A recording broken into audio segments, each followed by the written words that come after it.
तो ये आपका अंतिम चैप्टर है, chapter number 13, most important question for chapter 13। Chapter 13 अध्याय 13 प्रायिकता प्रोबेबिलिटी, या इसको हम कहते हैं प्रायिकता क्रम सा प्रोबेबिलिटी कंटिन्यूटी। ठीक है, तो इसके हम मोस्ट इंपोर्टेंट क्वेश्चन को देखने वाले हैं और शुरुआत करेंगे। ठीक है, सबसे पहले तो हम यहाँ पर साफ प्रतिबंध प्रायिकता देखते हैं, कंडीशनल प्रोबेबिलिटी। और साफ प्रतिबंध प्रायिकता के अगर हम गुणों की बात करें तो भैया आपको इनके गुण देखने हैं। ठीक है, गुण तैयार करके जाइएगा, ये आए हुए हैं बोर्ड पेपर में। साफ प्रतिबंध प्रायिकता के गुण, और इनको मैंने अच्छे से समझाया भी है। प्रॉपर्टीज ऑफ कंडीशनल प्रोबेबिलिटी, 3 गुण हैं, गुण नंबर 1, 2, 3, तीनों ही गुण इंपॉर्टेंट हैं। तीनों ही गुण को आपको अच्छे से देखे के जाना है। ठीक है, और भैया गुण नंबर जो 3 है ये मोस्ट इंपॉर्टेंट है, अच्छे तरीके से करके जाइएगा, बढ़िया तरीके से। ठीक है, इसके बाद हम आएंगे उदाहरण पर। तो उदाहरण नंबर 1 आपको लगाना है और उदाहरण नंबर 2 हमको लगाना है। ठीक है, तो ये आपके इंपॉर्टेंट है, इनको आप लगा जाइए। उदाहरण नंबर 2, ये परिवार वाला जो बात है, परिवार में 2 बच्चे, ठीक है, सबसे अच्छे 2 बच्चे, सबसे अच्छे सुखी परिवार। तो मोस्ट इंपॉर्टेंट क्वेश्चन है ये, आपको जरूर से जरूर देख के जाना है, जरूर से जरूर लगा के जाना है। ठीक है, अब आगे बढ़ेंगे। तो अब यहाँ पर कुछ नहीं, कुछ भी नहीं, आप सीधे बढ़िए आगे और हम लोग उदाहरण नंबर 6 लगाएंगे। ठीक है, उदाहरण नंबर 6 आप लगा के जाइएगा और इसके बाद हम लोग प्रश्न पढ़ेंगे। प्रश्नावली 13.1 एक्सरसाइज 13 को देखने वाले हैं और 13.1 के अंतर्गत हम लोग लगाएंगे पहला सवाल, दूसरा सवाल, चौथा सवाल। इसके बाद हम लोग सवाल लगाएंगे सवाल नंबर 9 परिवार वाला। ठीक है, 9 के बाद हम लोग लगाएंगे 12वां नंबर का सवाल। ठीक है, बच्चा या लड़का लड़की, वही 12 सवाल एक तरीके से। 12 के बाद हम लोग सवाल लगाएंगे क्वेश्चन नंबर 14। ठीक है, 14 के बाद बहुविकल्पी सवालों में 16 और 17 ये लगा लेंगे। ठीक है, इसके बाद आगे बढ़ेंगे और यहाँ पर कुछ नहीं देखना है, सीधे आना है उदाहरण नंबर 9 की तरफ। ठीक है, इसको लगाना है, मोस्ट इंपोर्टेंट सवाल है भाई, मोस्ट इंपोर्टेंट सवाल है ये, उदाहरण नंबर 9 जरूर लगा के जाइएगा। ठीक है, उदाहरण नंबर 9। इसके बाद हमारे पास है स्वतंत्र घटनाएं, इंडिपेंडेंट इवेंट, और इसमें हम लोग उदाहरण नंबर लगाएंगे सबसे पहले कौन सा, या नहीं, उदाहरण नंबर 12 लगाएंगे सबसे पहले। ठीक है, सबसे पहले आपको देखना है उदाहरण नंबर 12 इंपोर्टेंट सवाल है, इसको आपको लगा के जाना है उदाहरण नंबर 12 को। ठीक है, फिर उदाहरण नंबर 13 मोस्ट इंपोर्टेंट सवाल भाई, मोस्ट इंपोर्टेंट सवाल आपका उदाहरण नंबर 13, और मैंने इस पर बहुत ज़्यादा जोर दिया है, अलग अलग तरीके से लगाया है उदाहरण नंबर 13 को। ठीक है, उदाहरण नंबर 13 के अंतर्गत ये 2 सवाल हैं, इनको भी मैंने लगा के बताया है। ये टिप्पणी में 2 सवाल दिए हुए हैं, इन सवालों को भी मैंने लगाया है। ठीक है, और उदाहरण नंबर 14 मोस्ट इंपोर्टेंट सवाल, मोस्ट इंपोर्टेंट सवाल, इनको जरूर लगा के जाइएगा। ठीक है, अब सीधे बढ़ेंगे प्रश्नावली 13.2 की तरफ। 13.2 में आप सवाल लगाएंगे पहला, दूसरा। ठीक है, पहला, दूसरा। इसके बाद आप सवाल लगाएंगे 6वां और 7वां। ठीक है, 6वां 7वां ये लगाइए आप। इसके बाद आप सवाल लगाइए 9, 10। ठीक है, 9, 10, फिर सवाल लगाइए आप 12 और फिर आप सीधे आ जाइए 12 के बाद हम लोग बहुविकल्पी सवाल पे 17 और 18, इन सवालों को जरूर से जरूर लगा लीजिएगा। ठीक है, अब आगे बढ़ते हैं उदाहरण पर Bayes theorem, most important theorem. ठीक है, बेस, बर्नौली, ये आपके आते ही आते हैं सवाल। ठीक है, सो यहाँ से आप लोग सबसे पहले उदाहरण पर आ जाते हैं। उदाहरण कौन सा लगाने वाले हैं हम लोग जरा देखते हैं। तो सबसे पहला जो उदाहरण आप लगाने वाले हैं यहाँ पर, ये वाला थैले वाला। ठीक है, उदाहरण नंबर 16 भैया, इंपॉर्टेंट सवाल। उदाहरण नंबर 16 सबसे पहले आप इसमें लगाने वाले हैं। उदाहरण नंबर 16 के बाद सीधे आप आगे बढ़िए। ठीक है, यहाँ पर कुछ नहीं, मोस्ट इंपोर्टेंट सवाल मैं बताने वाला हूँ। वैसे 19 आपका इंपोर्टेंट है, 19 भी कर लीजिए इंपोर्टेंट। ठीक है, 19 लगा लीजिएगा, सवाल में कुछ नहीं है, साधारण सा सवाल है। 20 भाई मोस्ट इंपोर्टेंट, कई बार देखा है मैंने इस सवाल को। ठीक है, उदाहरण नंबर 20 आपका मोस्ट इंपोर्टेंट है। और भैया मैं आपसे कह दूं, ये 70 वाला भाई, ये आपका most very very very most important सवाल है, क्योंकि एक तो ये सवाल थोड़ा सा अलग तरीके से है ना, इसको समझाया भी मैंने अच्छे से है। तो उदाहरण नंबर 21 में ज़्यादा से ज़्यादा जोर दे के कहूँगा कि इस सवाल को आप अच्छी तरीके से लगा के जाइएगा, बढ़िया बेहतरीन तरीके से। ठीक है, उदाहरण नंबर 21 को। इसके बाद प्रश्नावली पर आ जाएंगे, प्रश्नावली 13.3। तो प्रश्नावली 13.3 में हम लोग सवाल लगाएंगे दूसरा, दूसरे के बाद हम सवाल लगाएंगे 6वां, 6वें के बाद हम लोग सवाल लगाएंगे 7वां। इसके बाद हम लोग सवाल लगाएंगे 12वां। ठीक है, ये आप सवाल लगाइएगा। 12 के बाद आप लोग सवाल लगाएंगे 13 और 14। ठीक है, तो बढ़िया तरीके से इन सवालों को लगा लेंगे। और एक चीज़ और है, यूपी बोर्ड में 13.3 तक तो आपका ये है ही है, इसके अलावा 13.4 में आपको ये वाला जो टॉपिक दिया है, बस 13.4 में यादृच्छिक चर और प्रायिकता बंटन के अलावा आपके पास 3 टॉपिक और आते हैं। एक तो है माध्य, इसके बाद आपका आता है प्रसरण और मानक विचलन, ठीक है, लेकिन वो नहीं की जानी है। 13.4 में यूपी बोर्ड में यादृच्छिक चर और प्रायिकता बंटन, random variable and its probability distribution, ये तो आना है, लेकिन इसके बाद जो इसी एक्सरसाइज में 13.4 में माध्य, प्रसरण और मानक विचलन है, वो चीज़ नहीं आनी, ध्यान रखिएगा यूपी बोर्ड वाले, ठीक है। हाँ, तो इसके अंतर्गत हम लोग बात कर लेते हैं। सबसे पहले आप लोग उदाहरण नंबर की अगर हम बात करें तो यहाँ पर कुछ नहीं, यहाँ कुछ नहीं आई है, कुछ भी नहीं, सीधे बढ़िए उदाहरण नंबर पर। उदाहरण नंबर आप सबसे पहले लगाएंगे कौन सा, 24, ये वाला, बिल्कुल उदाहरण नंबर 24 लगाने वाले हैं। सबसे पहले तो 24 लगाइए बेहतरीन तरीके से। 24 के बाद उदाहरण नंबर आप 25 लगाइए, ठीक है, इंपॉर्टेंट 24, 25 इसको अच्छी तरह लगाइए, ठीक है। और यहाँ पर 26 नहीं, सीधे अब यहाँ पर कुछ, 26 के बाद आप यहाँ पर भी कुछ नहीं, ठीक। और 26 के बाद हम लोग सबसे पहले लगाने वाले हैं कौन सा, उदाहरण नंबर अपना 28, ठीक है, उदाहरण नंबर 28 लगाइए, उदाहरण नंबर आप 28 लगाइए, ठीक है। 24, 25 के बाद हम उदाहरण नंबर 28 लगाएंगे, उदाहरण नंबर 28 के बाद आप उदाहरण नंबर 29 लगाएंगे। मोस्ट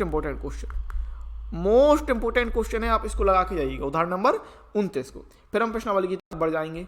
तो प्रश्नावली 13.4 में हम लोग लगाने वाले हैं कौन से, तो ये सब सवाल पहला, ये तो बहुत सिंपल है, ठीक, कुछ नहीं है। तो इसमें हम लगाने वाले हैं दूसरा, और दूसरे के बाद हम लोग लगाने वाले हैं इसमें छठवां, बल्ब वाला, मोस्ट इंपोर्टेंट सवाल, ठीक है, मोस्ट इंपोर्टेंट सवाल है।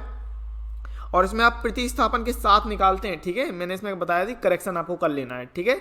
13.4 में मोस्ट इंपोर्टेंट छठवां सवाल है, बल्ब वाला आपको लगा के जाना है, ठीक है।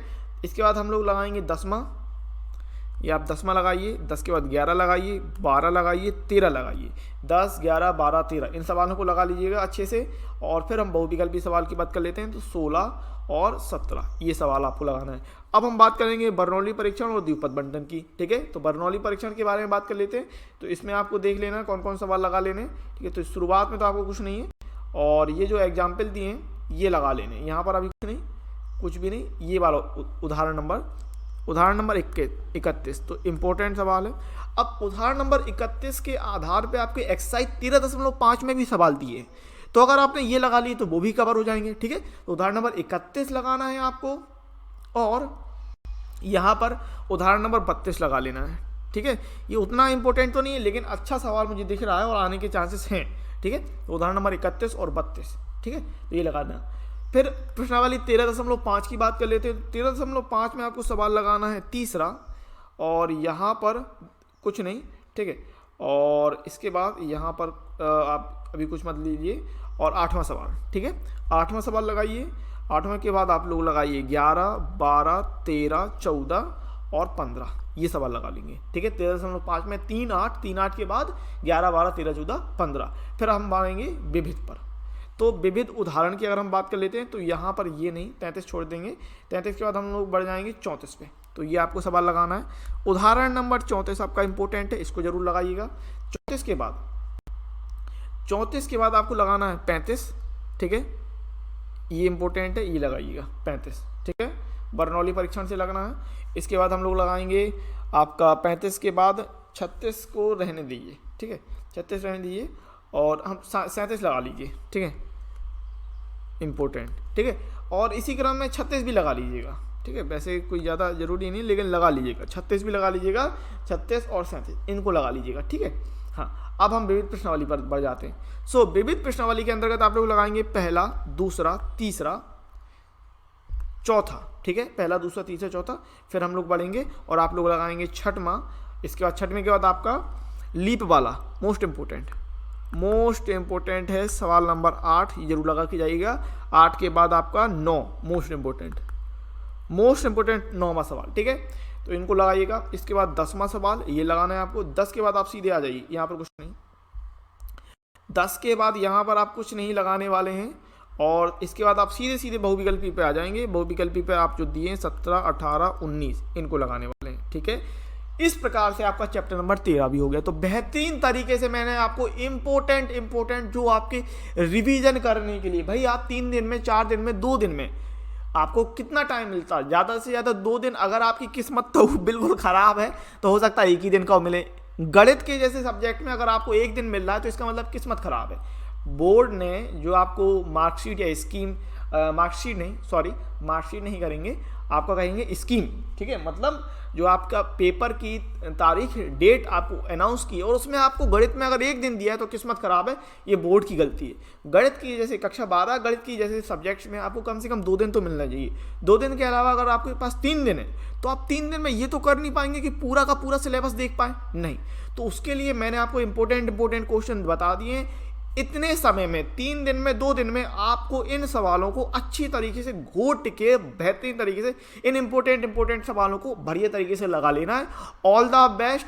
और मैं बेस्ट ऑफ लक नहीं कहूँगा, बेस्ट ऑफ लक नहीं, ऑल द बेस्ट। आपने साल भर तैयारी की है, साल भर अच्छे से मेहनत की है, मुझ पे थोड़ा सा भरोसा दिखाया है और मेरे वीडियो को देखा है, मेरे वीडियो को सराहा है, आप लोगों को अच्छा लगा है और आप लोगों ने उस हिसाब से मेहनत की है, ठीक है, तो उसका आपको फल जरूर मिलेगा। मेहनत से मत घबराइए। अगर आपको तैयार नहीं है, देखो मैं उन स्टूडेंट से भी बात करना चाहूँगा जिन्होंने बिल्कुल तैयार नहीं है, तो एक काम कर सकते हो, कुछ 1-2 टॉपिक जो है जो आपको सरल लगते हैं वो उठा लो अपने मन से, कोई भी 13 चैप्टर में 5 चैप्टर उठा लो, 5 चैप्टर तैयार कर लो अच्छे से। बात समझ रहे हो ना? तो उससे आपको क्या होगा कि आप 100 में 100 नहीं आएंगे लेकिन आप पास हो जाओगे। समझ रहे हैं बात? तो इस तरीके का स्टूडेंट भी होता है, लेकिन अगर आपने अच्छे से मेहनत की है, पूरी साल भर मेहनत की है, तो कोई भी प्रॉब्लम नहीं है। ये आपके इंपॉर्टेंट सवाल हैं रिवीजन के लिए इन सवालों को आपको लगा के ही जाना है।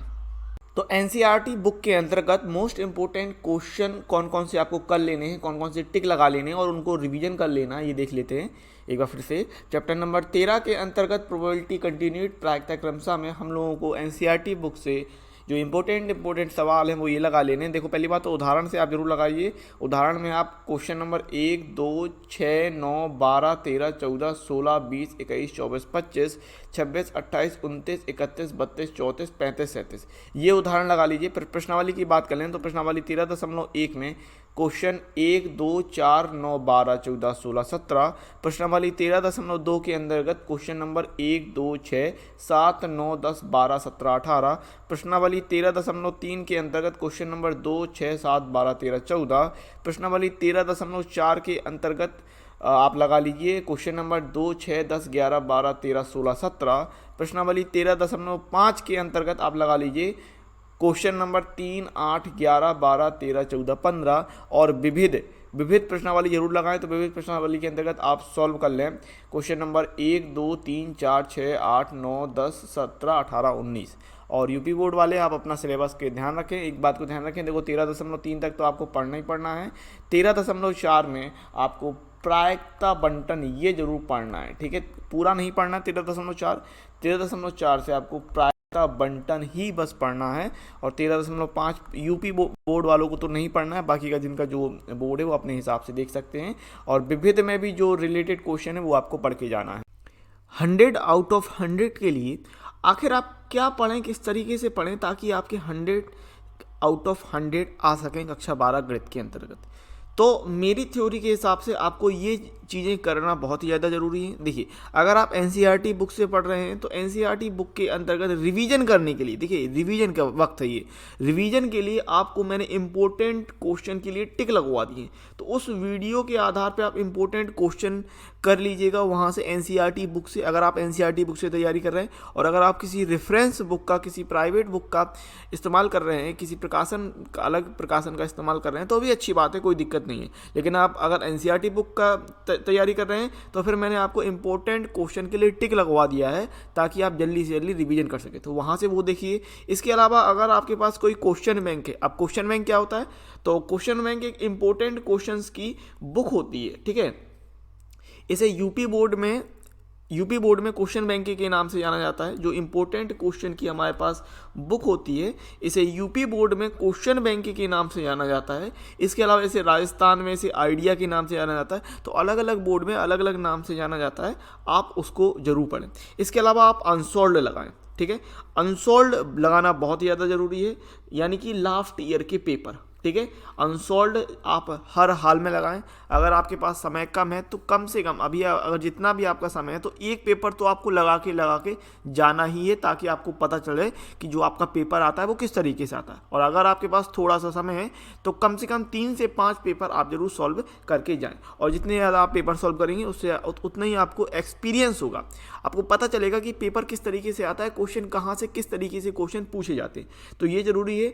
तो इतना आप कर लेते हैं, और अगर थोड़ी सी आपको किस्मत अच्छी रही और पेपर आपका बहुत बढ़िया आ गया, ज़्यादा कठिन नहीं आया पेपर, क्योंकि कभी कभी पेपर बहुत कठिन दे दिया जाता है, अगर पेपर सिर्फ मॉडरेट आया या थोड़ा सा स्लाइटली सिंपल आ गया तो आपको 100 आउट ऑफ 100 आने से कोई नहीं रोक सकता। इसके अलावा ये तो कोई किस्मत की बात, अगर थोड़ा सा सिंपल पेपर हो गया, लेकिन अगर आपने जी तोड़ मेहनत करी है, झोला छाप बोरा फाड़ के मेहनत करिए, तो फिर आपको 100 आउट ऑफ 100 लाने से कोई नहीं रोक सकता। तो ये सारी मेरी एक थ्योरी है, जहाँ पर आपको ज़रूरी है कि आप एनसीईआरटी बुक में मेरे द्वारा जो इंपॉर्टेंट क्वेश्चन टिक लगाए हैं वो अच्छे से तैयार कर लें। इसके अलावा आप क्वेश्चन बैंक देख सकते हैं और आप अनसॉल्व्ड देख सकते हैं। अनसॉल्व्ड आप जरूर देखा करें लास्ट ईयर के पेपर, और वहाँ से आप तैयारी जरूर करें। खास बात जरूरी ये है कि आपने अपना सिलेबस किस तरीके से तैयार किया है, इस बात को जरूर ध्यान रखें कि सिलेबस आपको आपके बोर्ड के अनुरूप, जो आपके बोर्ड ने कम या ज़्यादा जो भी किया है उस अनुरूप आपने अच्छी तरीके से तैयारी की हो और आपके दिमाग में आपका सिलेबस जरूर हो। तो इस प्रकार से यह वीडियो यहीं समाप्त होता है। उम्मीद है वीडियो आपको बहुत पसंद आया होगा। यदि वीडियो आपको अच्छा लगता है तो हमारे चैनल को सब्सक्राइब करने के साथ साथ वीडियो को लाइक शेयर कमेंट्स करना मत भूलिएगा। चैनल को सब्सक्राइब कर लीजिए, बेल नोटिफिकेशन को ऑल सेलेक्ट जरूर कर लीजिए, ताकि जो भी नया वीडियो आपको मिले उसका नोटिफिकेशन आपको तुरंत मिल जाए और आप अपनी वीडियो लेक्चर के साथ, अपनी क्लास के साथ अपडेटेड बने रहें। अगर आपको वीडियो अच्छा लगा है तो वीडियो को लाइक शेयर कमेंट जरूर करें।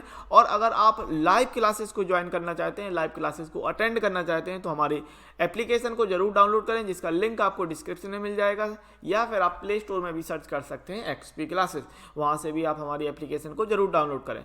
लाइव क्लासेस के साथ साथ वहाँ पर आपको फ्री पीडीएफ, नोट सॉल्यूशन और एक डेडिकेटेड व्हाट्सएप ग्रुप भी प्रोवाइड किया जाता है, ताकि जो भी कुछ आपका डाउट हो आप अपने डाउट को उस व्हाट्सएप ग्रुप के थ्रू पूछ सकते हैं और अपनी क्वेरी को सॉल्व कर सकते हैं। यदि आप हमसे जुड़ना चाहते हैं तो हमारे सोशल मीडिया प्लेटफॉर्म को जरूर फॉलो करें। फेसबुक, टेलीग्राम, इंस्टाग्राम और ट्विटर के लिंक आपको डिस्क्रिप्शन में ही मिल जाएंगे। सभी के लिंक आपको डिस्क्रिप्शन में दिए हुए हैं, तो उनको आप फॉलो जरूर कर सकते हैं। वहाँ पर हमें मिलेंगे अगली वीडियो लेक्चर के साथ। तब तक के लिए जय हिंद, जय भारत।